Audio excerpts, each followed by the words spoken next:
In today's Wednesday Wisdom, we're going to talk about shoulder pain, or more specifically, shoulder impingement. Shoulder impingement actually is responsible for 65% of all shoulder pain, so this is a really important topic.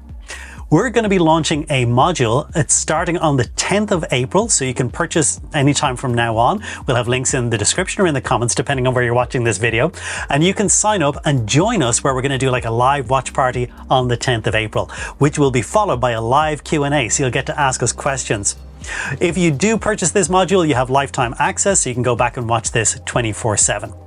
So today's video is actually part of that. It's one of the topics in that overall presentation. It's about the anatomy review. So we're going to look at how does shoulder impingement occur?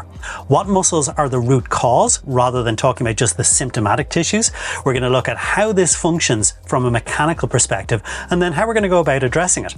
So this little micro module is free for you guys to enjoy, but a nice little taster for that upcoming shoulder impingement module that we have starting on the 10th of April. Enjoy the presentation.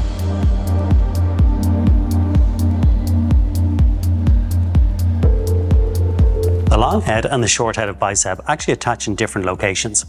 The short head of bicep is attaching here to the coracoid process, this little bony protrusion on the scapula. The long head actually goes above and attaches to the top of the glenoid fossa, so the socket part of our ball and socket joint in the shoulder.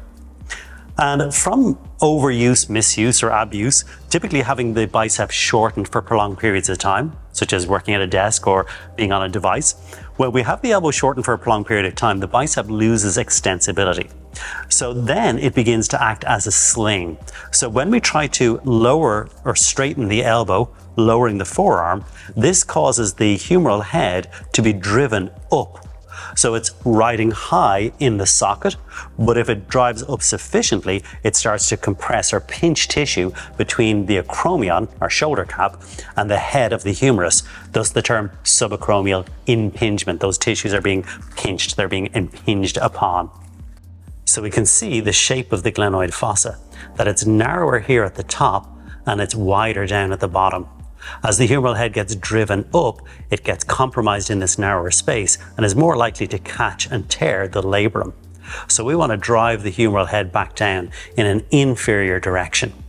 So if we look at this in the position that we're going to be treating, when the humeral head is sitting in the glenoid fossa, if bicep is tight, it's being driven up too far. So with our technique, we're going to use the web of the hand.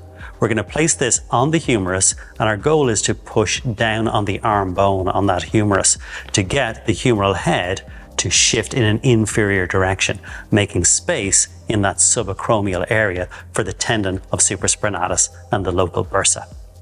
If our application is too high up, if the web of our hand is on the shoulder cap, we cannot affect movement of the humerus.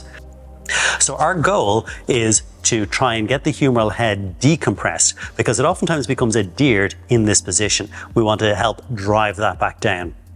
So we hope you enjoyed that short video. If you're interested in finding out more, like we said, you'll find links to purchase in the description for that module that's launching on the 10th of April. And we hope to see you guys for the live presentation and live Q&A.